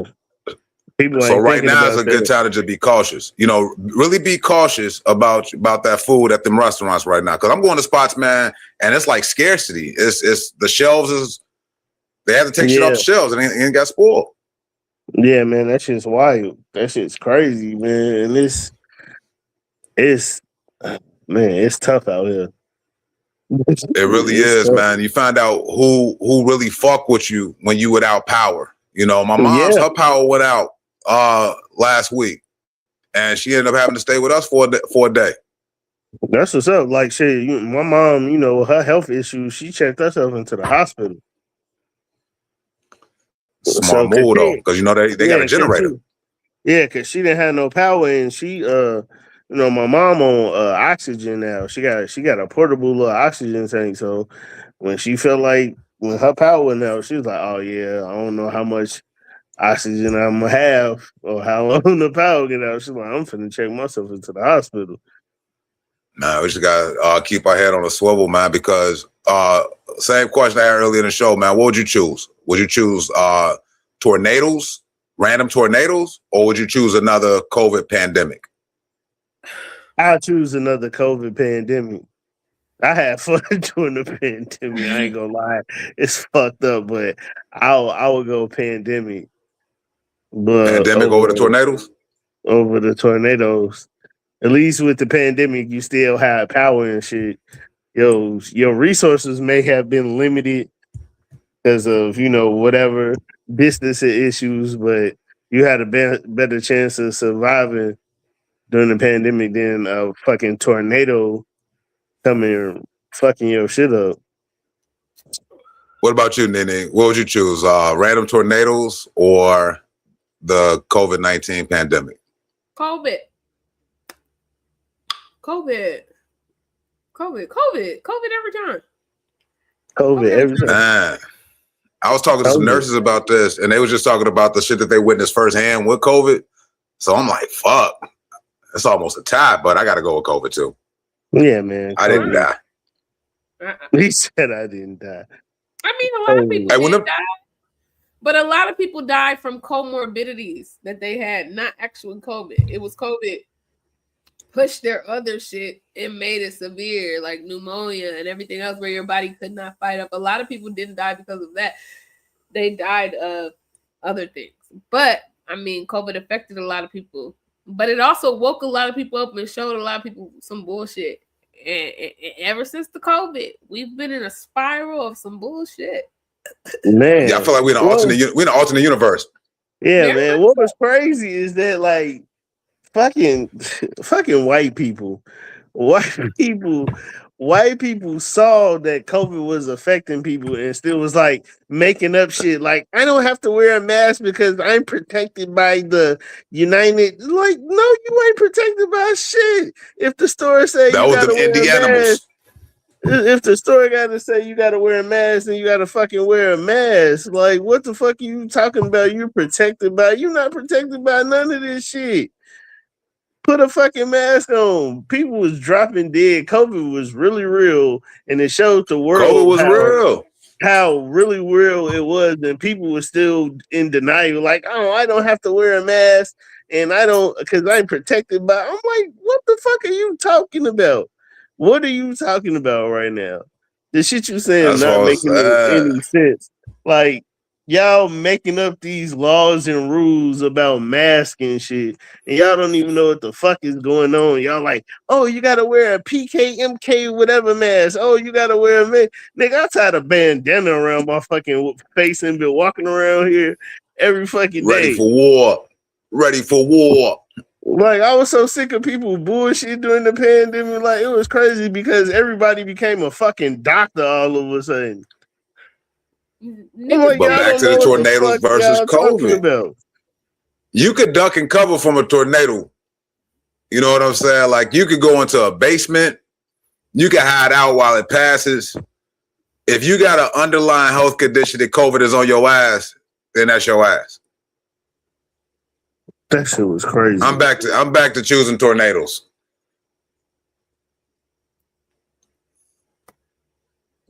Cause that shit, when that shit hit. Tornadoes. What's wrong, Rob? I wouldn't do it. Tornadoes fuck everything up. You can't nah. You be homeless and shit. You can die. Definitely die more in a tornado than fucking COVID. I learned how to do duck and cover in elementary school. Nigga, we had to go into a hallway. Putting your head by your pussy meat is not finna save you from a tornado. I don't care what they told y'all. Putting your head in between your legs disagree. is not gonna save you from the fucking tornado. It's not. Put your head I feel confident in the duck and cover technique. Put your head close to your cooch. What the fuck is that finna do? You need to pick your head up so the fuck you can see and get from the fuck up by them windows and shit. Actually, you should go outside. You got to get in the hallway by the lockers. We was in the hallway by the lockers when we learned this. What's happening? They didn't even secure them lockers. Them lockers gonna be the first thing that come to fuck off them walls and smash all y'all. Look, when you're doing duck and cover, it's making sure your back, because your back is strong, NiNi, and you got to make sure that whatever's falling from the ceiling is coming down and hitting your back. I couldn't do the duck and cover all the way because I was a bit girthy as a kid, but I still had, I knew how to do it. Rob, you good, man? Nah, man, my signal shitty as hell. That's because it just stormed out here too. I was like, ain't it raining? Ain't it like? It's man, raining. Shit, we finna close shop anyway, man. We got Teddy Big. I'm still saying what up in the comments, man. What up, Teddy Big? Anybody who stayed this long, I'm very happy. Thank y'all. We bullshitting all day. We was just bullshitting. Oh yeah, we was just talking shit today. Shit, we parlay. Goddamn it, shit. We're gonna have another dope ass show next week again, September 6th. We're gonna be at the comedy, the crib play space. It's gonna be dope. I'm gonna keep Rob up there, man. Even though he frozen right now, it just looked cool that he just up there still. All right, he gone. As soon as I said it was looking cool, he left. But man, NiNi, we about to wrap this shit up, man. Looking forward to you coming to town. I cannot Hold on, wait. we're gonna try and add Rob one more time, man, because if he got a story, I definitely want to hear a story. You know, NiNi, are you in a rush? No, I want to hear the story. What story? I'm not in a rush. I'm I don't know. hungry. I am hungry. Let's see if Rob got a story today, real quick. Rob, I'm gonna try this one more again. If you're real quiet, maybe your Wi-Fi stay right. If your Wi-Fi Do you have a story today Right. before we get up out of here? Yeah, my Wi-Fi is fuck. Hey, tell a story. Hey, tell a scary story while you're in the dark. Ah! I ain't finna keep moving around this shit. No, you good, bro. We got you. We got you in. Can you hear us? Damn it. Okay. All right. It's feeling abusive. Yeah. That's okay. That's all right. Teddy Biggles, we're gonna get you back, man. Hope you're in good spirits, man. NiNi, I ain't got shit else for the day, man. We was just talking shit all day. I'm about to go do some Sunday night shit. On Sundays, we parlay again. September 6th, we're gonna be live and direct at the Crib Comedy Play Space. If you want to be on the show, man, reach out to any of us on the show, and we'd love to have y'all as a guest. Serena Monet, if that's you, let it be. You know, Serena Monet, slide through. I don't know if Rob was here for the I don't think so. I Serena think Monet piece. Yeah. So, Robert, if you get a chance, go back and watch the part we talked about the Serena Monet piece, man. Again, Rob is going to be at the Renaissance tomorrow night. Froze up again, so I'm going to talk for him. Renaissance tomorrow night. Pull up for Rob. Hosted by B. Cole. Old Jokes and Notes. Rob, you good? All right. Well, all right, y'all. We up out of here, man. Hey, peace. Hey, we'll catch y'all next week, man. On Sundays, we parlay, man. Fuck with Rob.